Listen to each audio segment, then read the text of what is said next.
Full and uncut versions available on Patreon. Check in the description below. Greetings and welcome back, Pokemaniacs. Duuz-Diz-Din back with more of the Pokemon Adventures manga.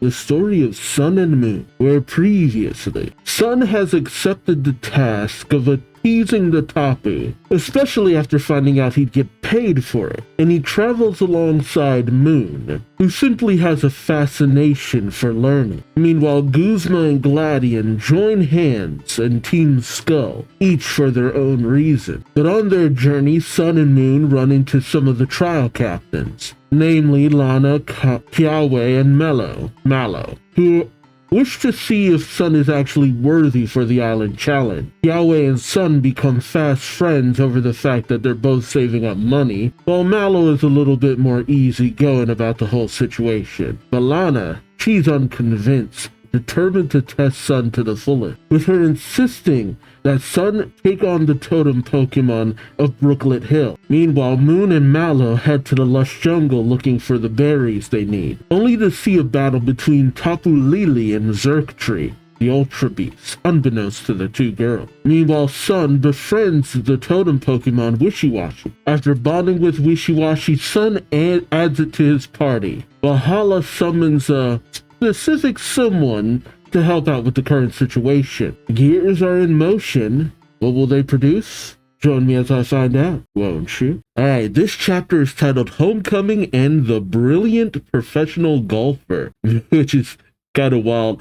I was made to do golf when I was younger, and it had its moments, but it could be dreadfully boring in others. It really helped when I had a friend who was also into it, because otherwise I just could not stand it. Okay, and you can see Kahili behind her Buzzswole and what's that other Pokemon? Kartana. There we go, Kartana. Okay. Hala invites Kahili in, saying, "Thanks for coming, Kahili. How was your tour in Kalos? I heard it was a pretty big deal." Oh, she was in the Kalos region. Okay. Kahili smiled, saying, "Many famous golfers from Sinnoh, Hoenn, Unova, and other regions were participating, so I couldn't win very easily." As Hala is preparing either tea or coffee, can't really tell from here, but I know the setup for most of those things. I guess he has the TV on, and something is playing where people are singing Aether, Aether, Aether Foundation. Healy says,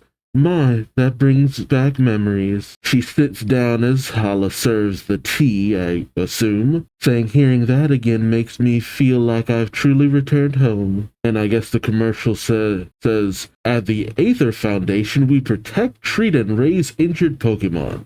To all having Pokemon problems in your lives, feel free to consult us." Consult.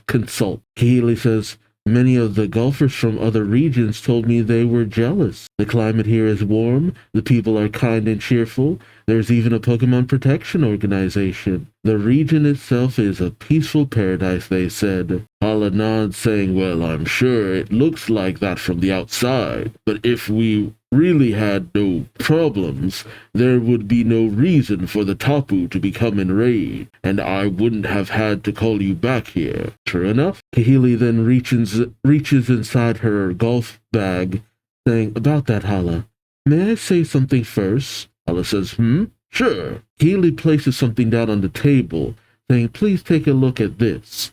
Hala is shocked, saying, "What? Oh, the heck?" He says, "Your golf clubs. One is bent and another is cut in half." Kahili says, "I was attacked suddenly by two creatures." Hala says, "Two?" We see a flashback to Kahili flanked on both sides by Buzzswole and I've already forgotten its name. Can you tell which one I cared about more in the game? Buzzswole and Kartana. I love how she's just holding out her golf clubs like she's in a battle stance too. I used to do that all the time. I mean, go on. What kid isn't going to do that with golf clubs when they're younger? We also see two Oricorio. Two different forms, Vile? I actually don't know how to pronounce that. And pom-pom styles. Kahili explains, "Before I came here, I went around and investigated the island. but at Mille Mille Meadow, one of them was white and it had thin, sharp limbs like lightning. And you see, my God, I cannot remember this thing's name to save my life, even when I've just read it. Kartana. Kartana sliced through one of her golf clubs. He then explains the other was red and muscular, as we see Buzzful just crunch the other. Kahili explains, I tried to fight back, but the two disappeared in the blink of an eye. Hala sweats a little, saying, incredible. Kahili goes on to say, could it be that the Tapu's rage and the fact that the region is in danger is because of these mysterious creatures? We then cut back to Moon, aiming her bow and arrow at a tree with some berries. She fires, knocking one down. Rowlet brings it to her, and she notes a lumberry. She gets another one, saying a fig berry, and again a mango berry. And then she finds one in the bush saying a rossberry. Rossberries heal burns. Lumberries cure all status conditions.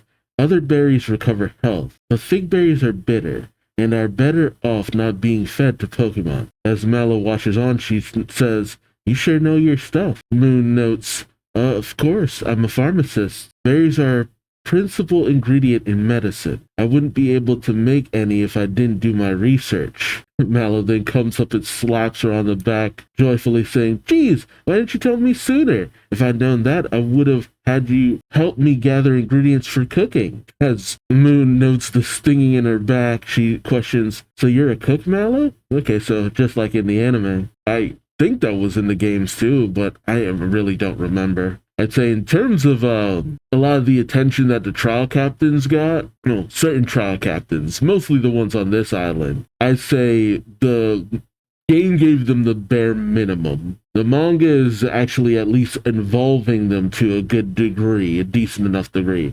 But the anime went all in on them, even showing their family lives, home lives, it's a whole bunch of stuff. Like the anime went all in on Alola. But Mallow says, that's right, by borrowing your knowledge, I was able to think up with a new menu. Yeah, I don't think that's right. I think it should be, I was able to come up with a new menu. Unless, I don't know, I might be wrong. The English language is funny. Something like medicinal berry cooking. Moon then says, if we weren't in such a desperate situation, I'd have loved to try your cooking. Mallow is shocked, saying, whoa. Moon questions, what's wrong? Mallow says, so you can be nice. Hey. I guess she is kind of overly serious. So it might come off as she's very, what's the word I'm looking for? Indiscriminate? Indifferent. I think it's indifferent. There we go. Moon says, rather taken aback by this, Mallow, are you okay with this? Are you not going to test the courier's ability like Kiawe and Lana? Mallow pats her on the back, but a little bit more softly this time, saying, oh, I'm fine.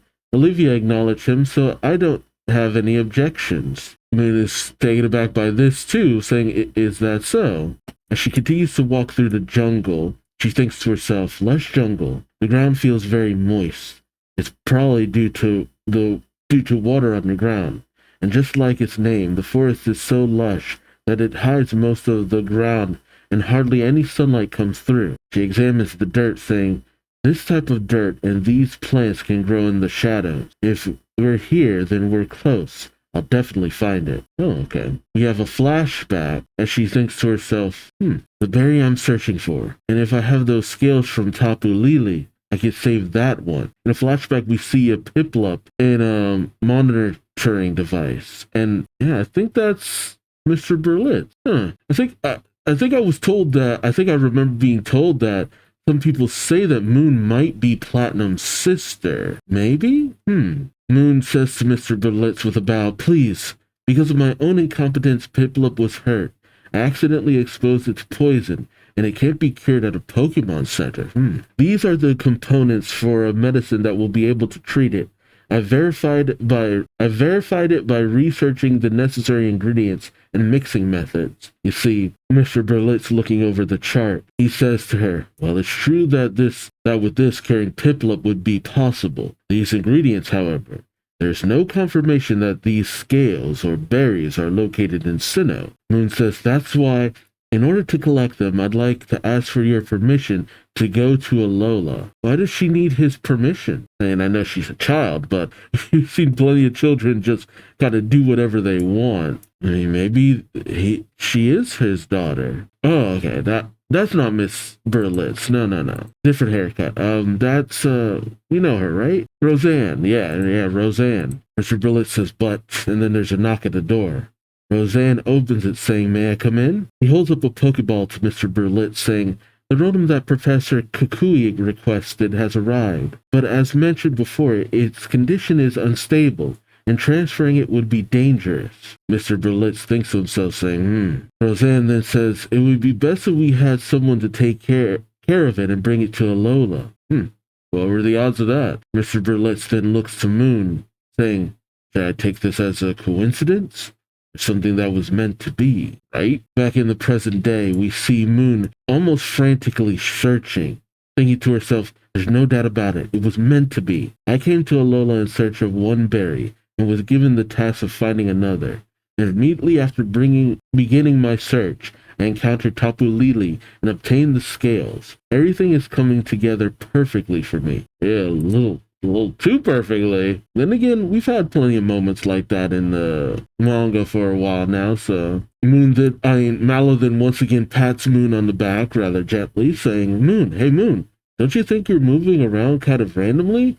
Moon then turns to Mallow with an angry look in her face, saying, what? Mallow says, hey, your eyes are all scary, calm down. Moon rubs her face, saying, sorry, I was just thinking, but I'm surprised you noticed. Mallow says, well, I know someone else who changes when they get focused on something. Oh yeah, Lana. Moon says, is that so?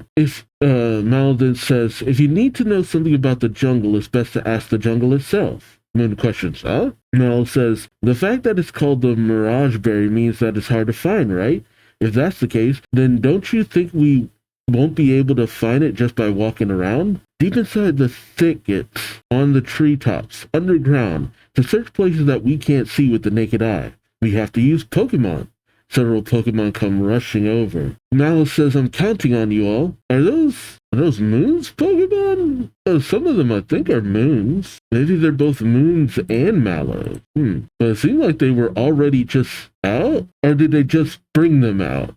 Maybe? I don't know, it's kind of hard to tell. But Moon questions, is this all right? Mallow says, I always have them help me find ingredients like this. There's only so much a human can do alone in the wilderness. They then sit down on a fallen tree log, saying, this isn't really my cooking, but it's bread I made with berries. Let's eat it and wait. He hands it over to Moon, who says, okay. As Moon sits and eats and watches the Pokemon converse, he says, the Pokemon seem to be discussing something. Their Pokemon are talking with the wild Pokemon. Mallow says they're exchanging information.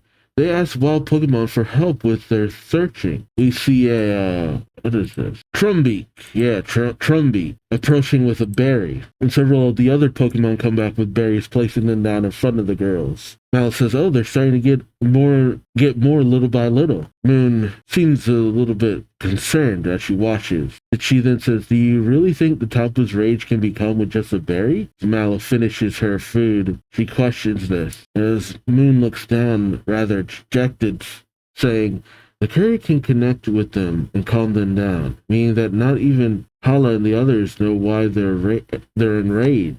They're just getting that valuable berry for the time being, isn't that right? If the reason for the Tapu's rage is because of lightning, talking about Xurkitree, just giving them the berry wouldn't be... Mallow seems to be thinking this over.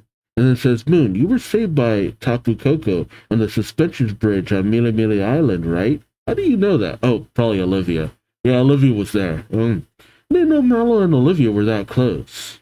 Tapu Koko also gave Sun the sparkling stone. Moon says that's right. If that's the case, don't you think the Tapus might be trying to tell you something? Then maybe you two also need something to tell them to listen to you. Why don't you think of the Mirage Berry as that something? Okay, like kind of peace offering, saying, hey, let's work together, kind of. That's actually not a bad mindset. Moon takes a moment and says, you're right. You didn't see a pile of berries thanks to all the Pokemon of the forest and their Pokemon. As Mallow says, wow, thanks everyone. What a huge load. Come on, let's search. Moon says, right. But suddenly, there's a beeping in Mallow's bag. She answers her cell phone? Huh. I don't know why that kind of throws me off. We don't... everything is so done through Pokédexes and stuff that actually seeing a cell phone just like, what? Mallow says, oh, it's from Kiawe. Hello? What's up? She hears of Kiawe's voice on the other line saying, Mallow, Mallow says, Kiawe. But a voice says, let's go. Sure, but only after you bring me to the ruins of life. Is that? I think that might be maybe Guzma and Gladion? Moon turns saying, Mallow, I found it. This is it, the Mirage Berry. But as she holds it up, she then notices Mallow's face saying, what's the matter? Mallow says, Kiawe. He then cut to Sun, also on his cell phone, saying, Kiawe was attacked? You think? Got it. We're meeting in Koni City, right? But Lana then nervously points to the sea, saying, if that's the case, it'd be faster to go by water along the coast. Yeah, I always sometimes forget that Lana's wearing a bathing suit under her clothes. We see Sun bring out his ride Pokemon Lapras, while Lana brings out her Araquanid? Yeah, Araquanid, I think. And they both ride off into the sea. We cut over to Koni City, where Sun and Moon run towards each other. You gotta love how Moon always just calls him Courier, and Sun just always calls her Miss. Moon questions, what happened with the totem? Sun says, where's the Mirage Berry? On the prize. The same situation with different approaches. Oh, okay. I thought it was Sun and Moon speaking, but no. Lana says, Sun cleared his trial. While Mallow says that we found the Mirage Berry. Sun says, all right. As I guess he puts the Mirage Berry in a box and then puts the little tag note on it. As they head off, Sun questions Mallow, saying, have you reached Kiawe? Mallow says, no matter how many times I called, no one responds. Sun says, that means there's a pretty big chance the person who attacked Kiawe is waiting for us then. Mallow says, right. Lana then speaks up, saying, continuing down Route 9. What follows is, oh yeah, Memorial Hill. It's the place where Alola's royalty rests. Oh god. Kiawe got jacked up. My goodness. Lana, as they enter into the cemetery, Lana says, past here are the ruins of life. Mallow, still trying her cell phone, says, I wonder where Kiawe is. But she hears a faint ringing in the distance. She says, it's his ringtone, this way. And as they head over, they see a heavily injured Kiawe and his Marowak lying on the ground. As they all come rushing over, Mallow says, this is horrible. Moon brings out her pharmaceutical case, saying, I'll tend to his injuries. But then she notices a note under Marowak's bone. As she reads it, it reads, Rework guided me. Moon says, I've seen this handwriting. Oh. She remembers the note during the tournament, saying I'll return by the time the battle starts. Gladion. But suddenly, they hear people approaching, and we see a whole bunch of Team Skull grunts, flanked by Salazzle and Drowsy. What a weird combination of Pokemon. It is Drowsy, right? Yeah, Drowsy. Mallow says, so you're the ones that hurt Kiawe. The grunts say, so what? We'll do the same thing to you too. Lana looks around saying, you're Alola's gang of ruffians, correct? And with a death stare, she says that there's no need for me to hold back. Lana sends out her Araquanid, while Mallow sends out, what's this one's name? Yeah, Bounsweet. No, not Bounsweet. Let's see a vote for her. Steenie. There you go, Steenie. Lana then says, Sun, Moon, leave this to us and treat Kiawe. Sun says, got it. Kiawe slowly regains consciousness, saying, Sun, are you there? Sun, hearing this, comes over, saying, I'm here, Kiawe. Kiawe looks to him and weakly says, the person who attacked me was strong. It wasn't those small fries. If you were to challenge that person, you likely couldn't win. Sun is shocked, saying, what? But Moon immediately thinks of Gladion. Kiawe says, I've been thinking about that phenomenon you caused during the final match of the Melee Full Force battle. Then I realized something. Show me your Litten. Sun says, you mean dollar? And he brings out his Litten to Kiawe. Kiawe then seemingly pets Litten, saying, stay still now. And he brings something out of his fur, saying, I knew it. It already had it. Sun questions, what is that, Kiawe? And Kiawe says, listen closely, Sun. This is, continued in the next chapter. It sucks that Kiawe got beaten so badly. Alright, moving on to the next chapter, which is titled The Wild Full Power Pose of Fire. Okay. Learned about Z-moves. As we see Lana and Mallow battling Team Skull in the background, and as Moon treats Kiawe, he shows Sun the Z crystal, saying, "Listen closely, Sun. This is the Z crystal." Sun questions Z crystal. Moon also questions, what does it do? Kiawe says, "I don't know where they came from, but they're necessary for taking the island challenge." Sun thinks to himself, so basically the crystal's really important, which means it's super valuable. But Moon, knowing Sun's train of thought, pinches his side, saying, "I know what you're thinking about." Sun says, "I won't sell it. I'm not going to sell it." Lana then calls out, "Kiawe, if that's the case, please leave this to Mallow and me." Mallow says, "Yeah, I'm worried about Tapu Lele and the runes of life. Plus, you have to teach Sun." Lana nods. Kiawe says, "It's just as they said, Sun. Carry me." Sun says, but Kiawe says, "You're a courier, aren't you? Treat this like a job and carry me to the ruins." Sun says, "All right," and brings out his ride pager. He summons Poke Ride, charge, bringing out Taurus, who with Kiawe and Moon on the back. I actually like the fact that Taurus uses its tails to stabilize Kiawe and Moon. But Team Skull, seeing this, says, "Hold it right there, we won't let you get away." They and their Pokemon go to attack them. But Mallow says, "Oh no you don't, your opponents are over here. Steenie Stomp." Steenie stomps on the heads of the Salazzle and Drowsy. Lana then calls out, "Araquanid, Bug Bite!" And Araquanid does just that. Thanks to that, Sun and the others are able to race off. As they arrive at the Ruins of Life, Sun sends back Tauros. Moon, having treated Kiawe, questions, "Can you stand?" Kiawe says, "Yeah, thanks to your medicine. With this I can teach Sun." Sun then says, "Hey, you guys have been saying teach a lot lately. What are you planning to make me do?" Kiawe says, "Starting now, I'm going to teach you how to use Z moves." Sun questions, "Z moves?" Kiawe explains, "Strong moves like the one your Litten unleashed during the full force battles. It was imperfect, but I think that was a Z move. The reason why is that the conditions for unleashing Z moves had been fulfilled.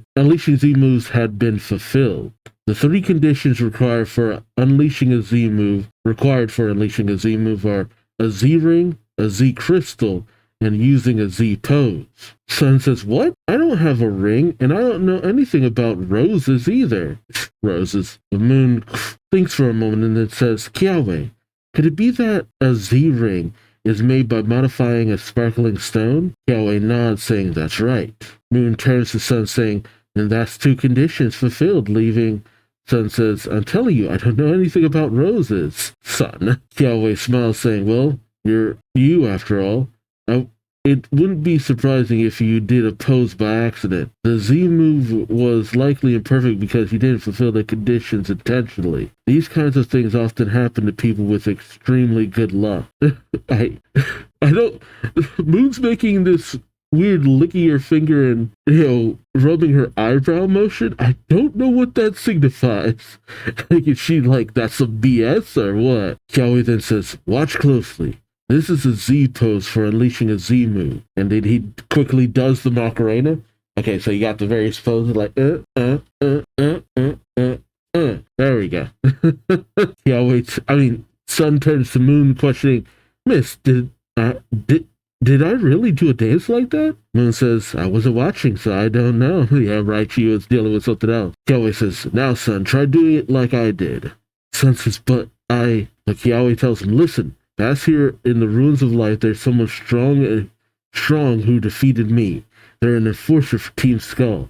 If you can't use Z moves, there's no way you'll be able to beat them." But Sun bites back, saying, "You don't know that until you try." The Moon takes a moment and then says, "No, I know." Sun questions, "Huh?" Moon tells him, "Courier, let Kiawe teach you how to use Z moves. You're doing everything you need to do in order to deliver the Mirage Berry to Tapu Lele, right?" Oof.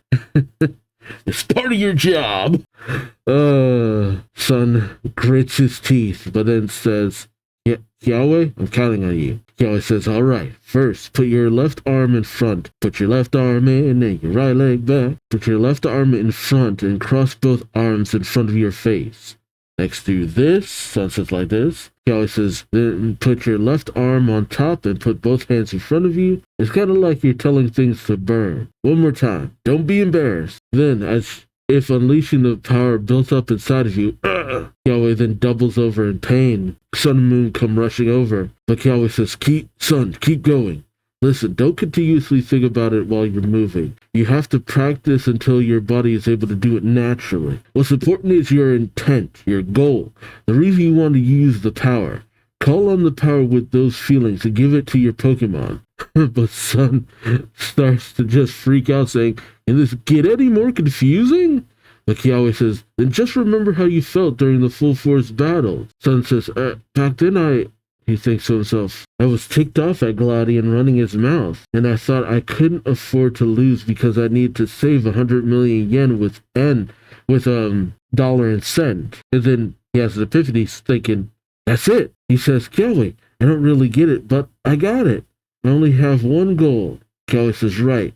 Just think about that as you practice. Sen says, I'll try it. But then he thinks for a moment and says, it won't work. Hala is working on the Shining Stone right now. You said I couldn't do the whatever move without the whatever ring. Kiawe says, calm down. I'll let you borrow my Z-ring. Just memorize the pose first. Sun says, but what good is practice if I can't unleash the move? Kiawe tells him, it's not good if you can unleash the move that easily. Don't you remember passing out the first time you did it? Moon then says, but Hala said that was because the power flowed through him without him knowing. Kiawe says, that did play a part. That much power passing through his body will still burden him greatly. Okay, man. You always got to give certain things repercussions. It's like, why don't you use it more often? This is why. Not making light of your willpower and stamina, but don't use it recklessly before you actually need it. Sun says, got it. All right.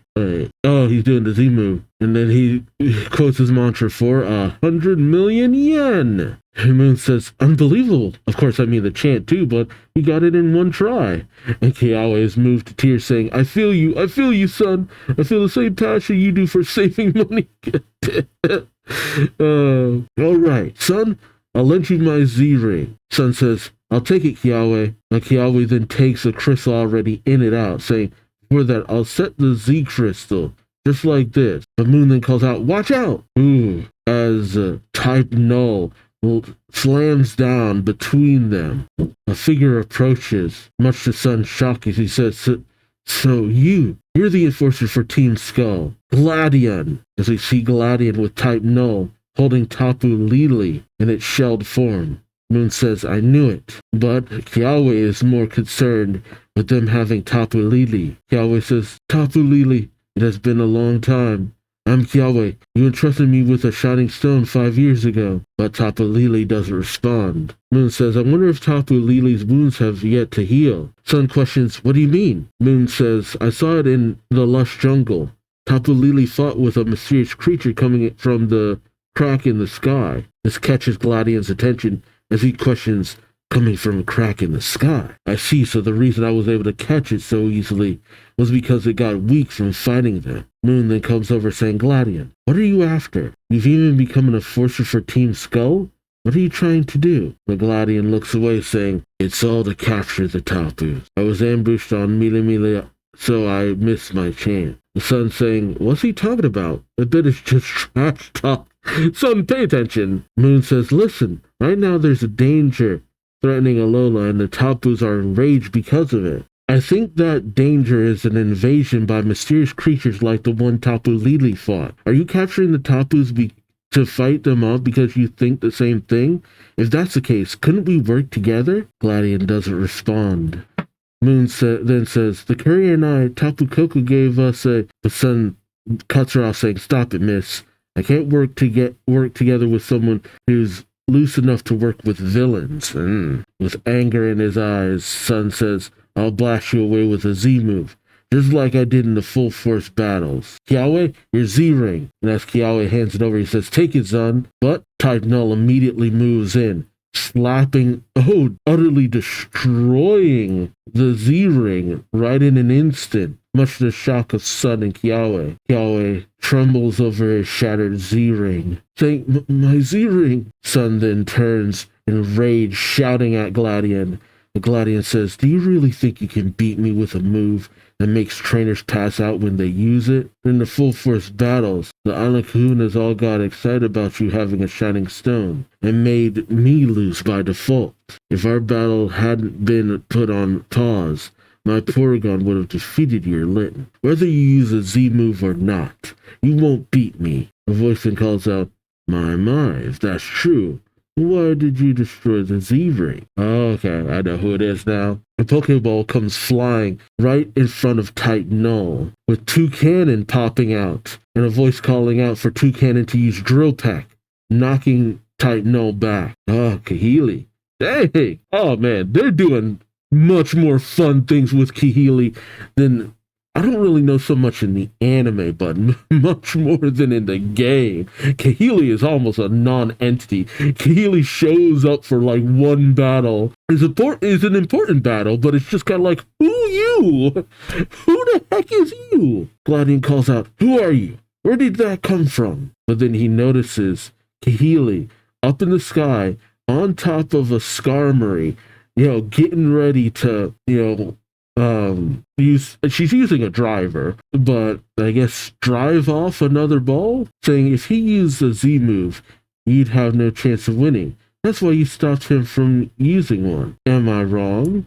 Healy says, sending out another Pokeball. Okay, the ball lands between Sun and Gladion, and out comes Kahili's Oricorio. Oh, it then hands over something to Sun. Sun says, this is a Z-Ring. Sure enough. Kahili, comes into view on our Skarmory saying, your son, correct? I'm Kahili.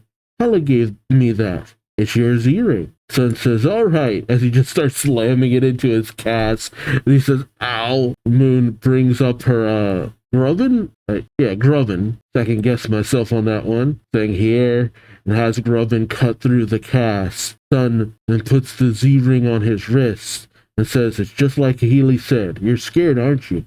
Have a taste of my Z move. And as Dollar is at the ready, Sun says, for 100 million yen, doing the poses and unleashing the move. Energy flows into Litten. As Moon says, something like an aura poured from the courier into Dollar. He always says, it worked, Sun. Unleash it. The fire-type Z move. And Sun has Litten unleash Inferno Overdrive. Okay, I gotta admit something here, aside from me being a little bit tired, which doesn't mean that the chapters are boring by any mean. It's just that there's so much exposition. It's the one thing I always struggle with when it comes to the Pokemon manga sometimes, is that there could be just so much exposition, but it's mostly a lot of stuff that I kind of already know to a certain degree. So it's a little tough to get through sometimes, especially if I'm feeling tired, because it's just like, all that reading's just putting me to sleep to a certain degree.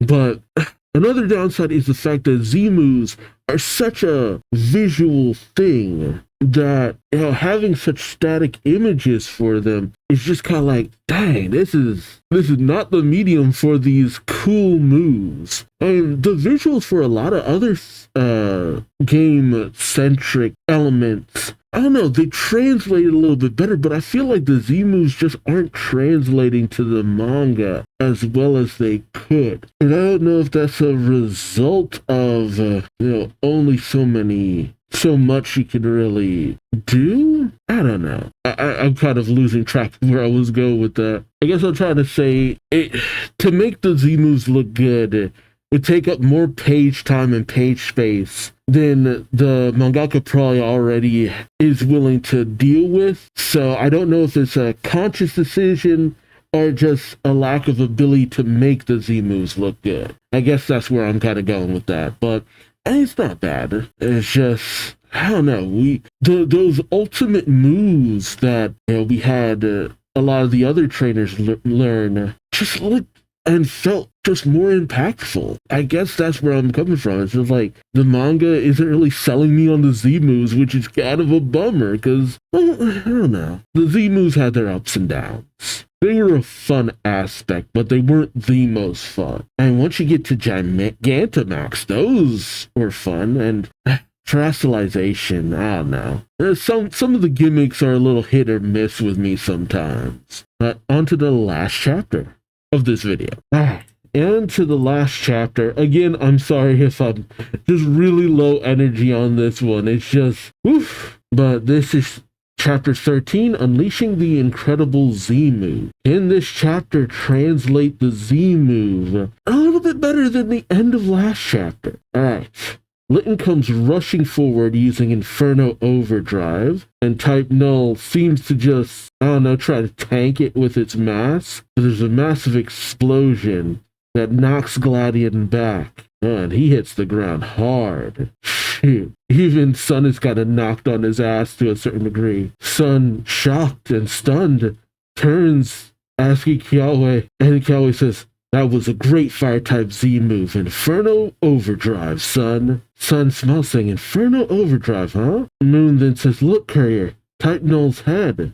"Oh, did it?" "Oh, it broke the mass." "Well, cracked it." Sun says, "Whoa, it cracked through some of its mass." And as the mass, I guess, gets ready to fall off, Gladion says, "Crap. Return, Null." And he sends out Porygon. Sun says, "Dollar, let's give him one more Inferno Overdrive." Yeah, about that. Sun manages to fire some little sparks at Porygon, much to Sun's shock, as he says that that's just a normal Ember. But not missing a beat, Gladion has Porygon use Psybeam. And as Porygon is just literally just pinning Litten to the ground, Gladion says, "So that's a Z move. Looks like it's nothing to be afraid of after all." Looking at Litten's exhaustion and the damage done to Null, if it couldn't make Null faint, it's not worth the risk. "Well, props to you for not fainting this time."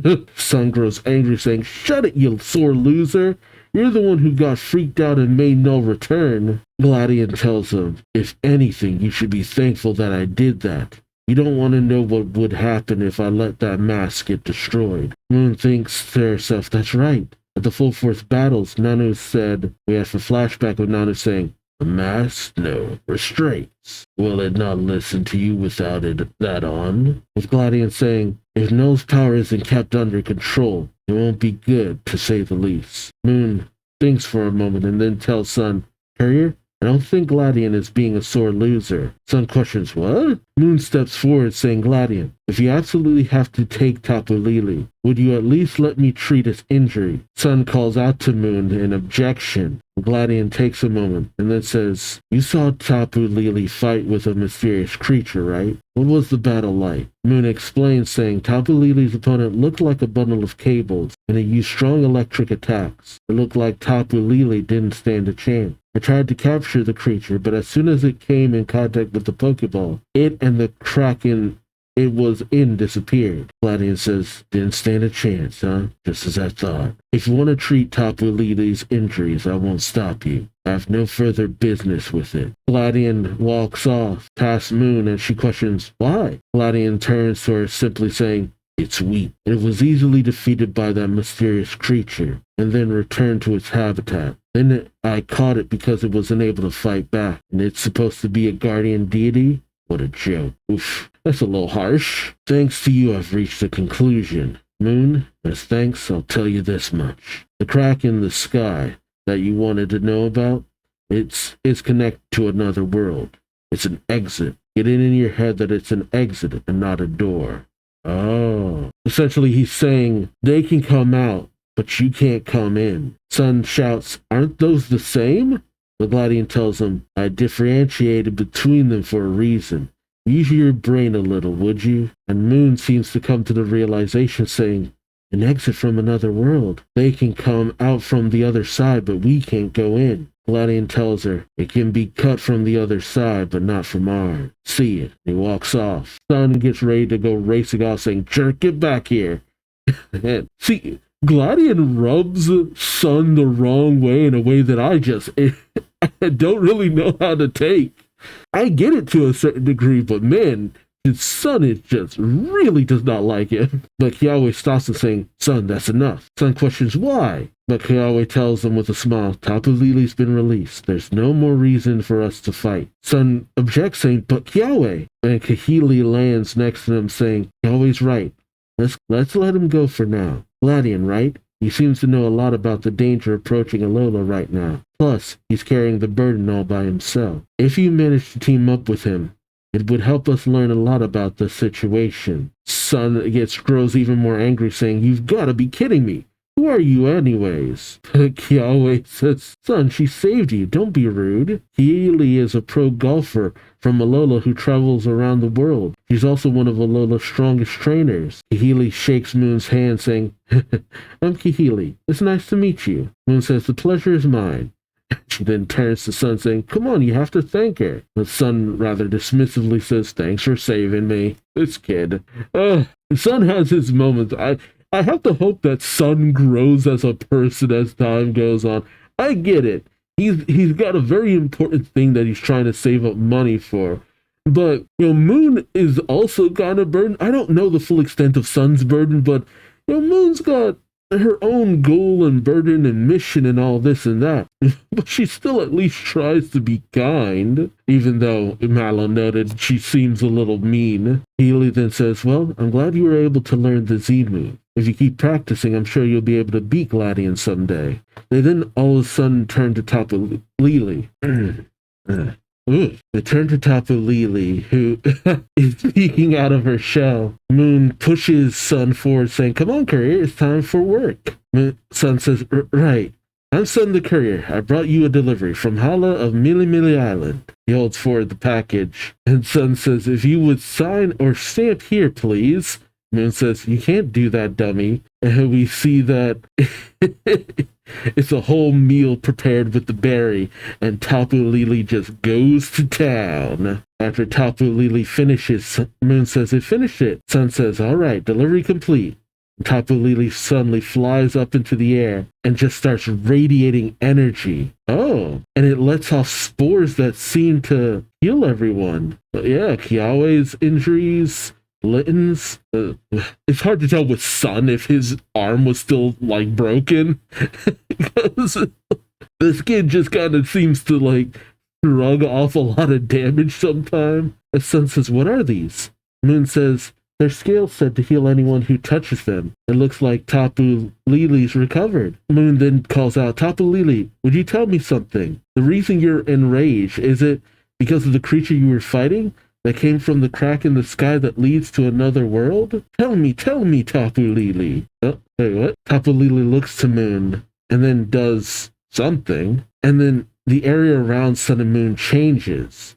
Much to their shock, Sun questioning what's happening. Oh yeah, okay. I thought it was just Sun and Moon, but no, Kahili and Kiawe are there too. Kahili explains, saying, "Psychic terrain is a field that boosts Tapu Lele's psychic powers. The Tapu made it itself. In other words, is getting ready for battle."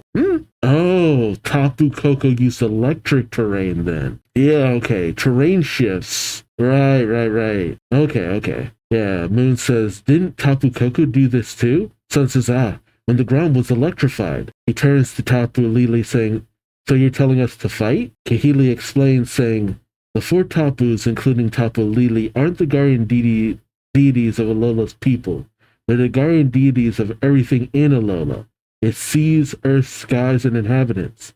That's why to humans, they sometimes seem simple-minded, capricious, or cruel.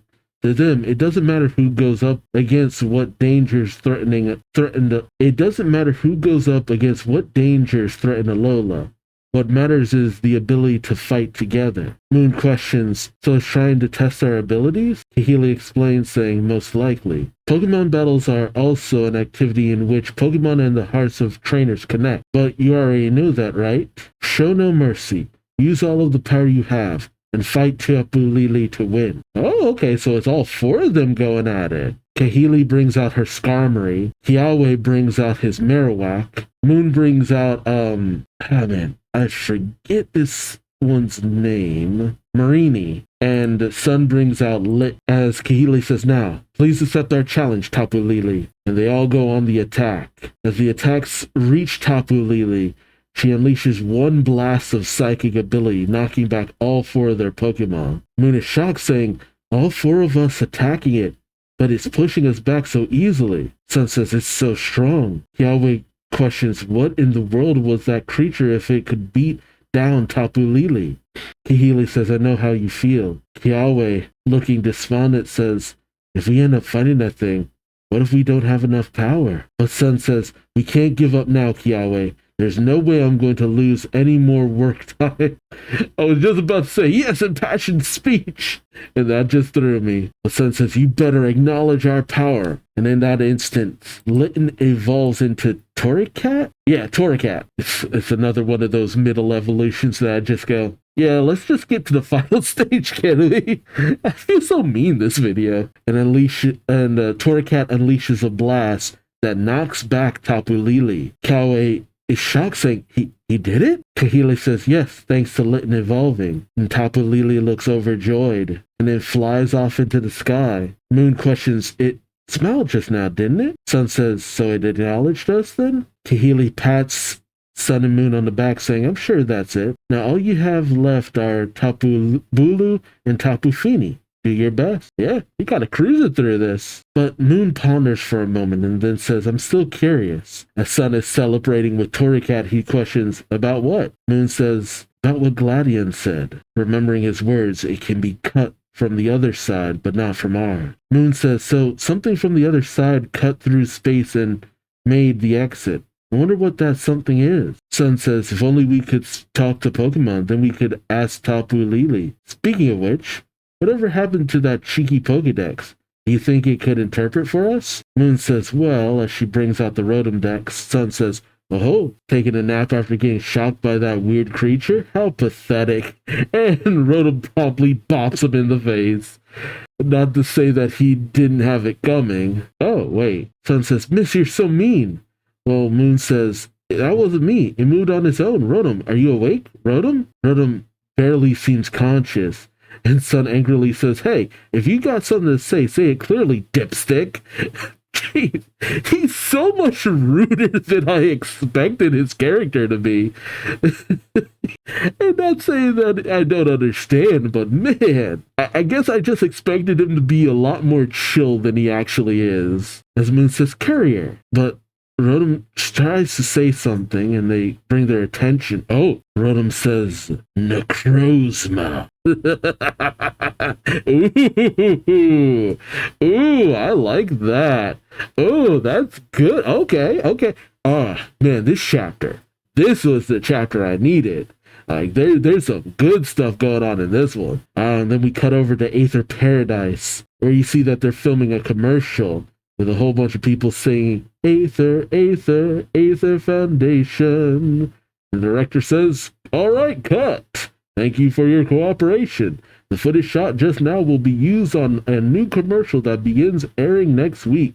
Here are some souvenirs. Feel free to roam around and observe. A voice calls out, you're done filming, I see. The Aether grunt says, President, as we see Luzamine, flanked by several Pokemon, approaching and saying, I look forward to the commercial's completion. We then see Kiawe, Sun, and Moon meeting back up with Mallow and Lana, who have the Team Skull grunts tied to a tree, and they all head back. Oh, Sun suddenly feels a tugging in his pocket, and it's his Meowth. He says, you want to look around, Sen? At this place? Memorial Hill, the graves of royalty. And Meowth just kind of lingers there for a moment. Huh, interesting. Is there something deeper to that, I wonder? Like, did this Meowth lose someone, or is it something else? What a fascinating ending to that. But, I gotta tell you, that chapter was good. See, that's the thing. Once you kind of get into the flow of things, and you don't have to constantly have stuff explained to you, the manga is great. But it's those moments where you just screech everything to a halt to explain all the game stuff, but you kind of have to. Because I like this fact that the manga doesn't just assume you know everything about the Pokemon universe. Like, because there's some things I don't know. And the manga does a great job of explaining a lot of things. I wasn't really introduced to Mega Evolution in the anime proper or even in the games. So having the manga actually properly explain it to me, it's just like, okay, now I fully understand Mega Evolution. But I really do love the role that Kahili is playing here. As far as I could tell, her role in the Ultra Sun and Moon, I mean, there's a bit of an expanded role she plays, but I don't know, it doesn't look that much bigger. So having Kahili actually be solidly involved, that is a win in my book. Like, Kahili definitely needed it. And considering that she's part of the Alola Elite Four, which, I mean, that's kind of a spoiler, but also kind of not, it's kind of like, yes, thank you. He really needed this. Because just having her you can't really relegate her just to that endgame stuff, because the story here isn't really going in that direction. Hopefully they do something with Mulaney, or however you pronounce his name, too, because him being only introduced in Ultra Sun and Ultra Moon means I don't really know this guy. I mean, I know that he's in Sun and Moon, and I think I battled him before, I think, but he didn't really leave much of an impression. And that's something that I really I'd say I have a bit of an issue with, because it's just like, man, you have these characters who just aren't as involved as they should be, despite the fact that they're supposed to be some of the strongest characters in the region. Like, I mean, some Elite Four have bigger roles than others, and the Indigo Elite Four, massive role, and then the roles that they're still the Indigo Elite Four, but the Kanto side of things, they had a massive role in the storylines. Then you had the Hoenn Elite Four. They had a fairly decent sized role, but then you had the Sinnoh Elite Four, who, outside of Flint, they were just kind of a high and a buy situation. The Unova Elite Four, man, they actually had some real staying power. And the Kalos Elite Four, I mean, outside of Malva, it was also kind of a high and buy situation, but at least they were more involved in the final battle. But this is kind of how I feel like they should be involved. You know, whenever you kind of need the gym leaders, or in this case the captains, to kind of job a situation, you have one of the Elite Four show up to give that extra bit of muscle, or to just bail out the protagonist and show a little bit of skill, but maybe not also show up the hero, or maybe they do show up the hero that way. In another situation where the Elite Four are kind of on the back foot, the hero shows up and shows up how much they've improved, kind of situation type B. Oh no, it really does feel like how impactful the Elite Four used to be has kind of lessened in the minds of a lot of people over time. And even PokeTubers that I listen to, there's not this substantial kind of feeling towards the Elite Four, the newer versions. I mean, even when it goes as far as the Paldea Elite Four, outside of one person in particular, I really just gave it out there by accident. I wasn't trying to do that. Particularly, but one person in particular, no, I mean, I guess maybe Rika, but a lot of members of the Elite Four of the next version don't really just stand out to me. Shit, it's still kind of hard to wrap my head around some of the Elite Four members in Alola, because a good chunk of them were also trial captains. But this was great. I really liked seeing Kahili be involved. You know, Kiawe, even though he kind of got beaten down by Gladion, still had several moments too. You know, shoot, Malolana, they all had some nice little moments here and there, which I'm really happy to see, because sometimes too, it's the gym leaders, or in this case the captains, who kind of help to also be great allies to our heroes too, helping them along the journey, helping to get them out of situations, helping to grow their strength. You know, it's a good support system, and I love how they help to progress the story. I just hope that the other captains, who notably also aren't as featured so much outside of maybe one. I hope they can also have, some good moments too. Because we've seen about 3 of them, and there's still 4 more to go. And outside of one, who was also heavily featured in the anime, and a lot of the others I don't really feel get so much of a due, because I don't remember seeing them too much in the anime for what episodes I did see. Like, they weren't like featured as a major component from a lot of the stuff that I saw, but maybe I'm wrong. Maybe I just missed out on a lot of the episodes that they were regularly featured in, and then that's a little bit of the issue. But now that we've kind of gotten them out of the way, I'm interested to see how they're involved in things going forward. Is this all for the trial captives? I mean, we were on Akala Island. The trial captives were majorly involved. Makes a lot of sense. But now I feel like we kind of passed over one island that I'm just like, no, there was someone specific who was supposed to come first.